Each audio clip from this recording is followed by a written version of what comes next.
Здравствуйте. Сегодня бюджетный десерт. Сырники. Кто не знает сырники? Приступаем.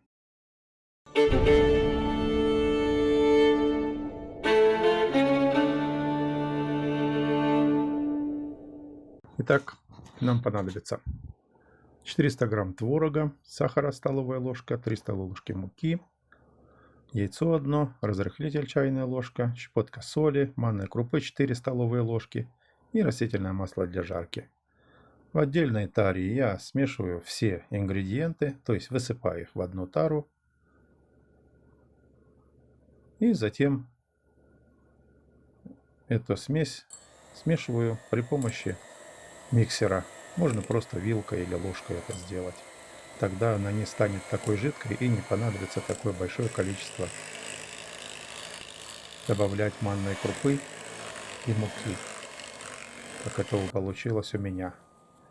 Но тем не менее я довел эту смесь до состояния мягкого теста.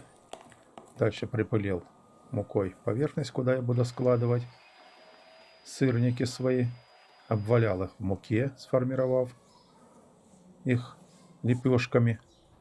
И затем в разогретую с растительным маслом сковороду выкладываю сырники так, чтобы они друг к другу не прилипали, потому что во время жарки они немного увеличиваются в размере. Накрываю крышкой, пока жарю первую сторону, до красивой вот такой вот золотистой корочки. И затем переворачиваю и вторую сторону уже жарю без закрытой крышки, потому что разрыхлитель уже сделал свое дело и сырники уже поднялись. Вторую партию сырников я точно так же жарю, накрывая крышкой, затем переворачиваю и еще 2 минуты с другой стороны. С каждой стороны они жарятся где-то 2 минуты.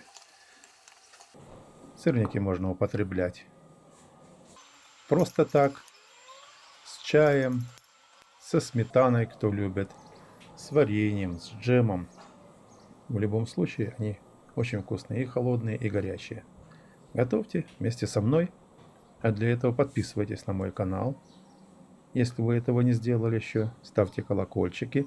Тогда вы получите уведомления о следующем ролике. Пишите комментарии, делитесь ссылками, ставьте лайки. И как всегда, до новых встреч!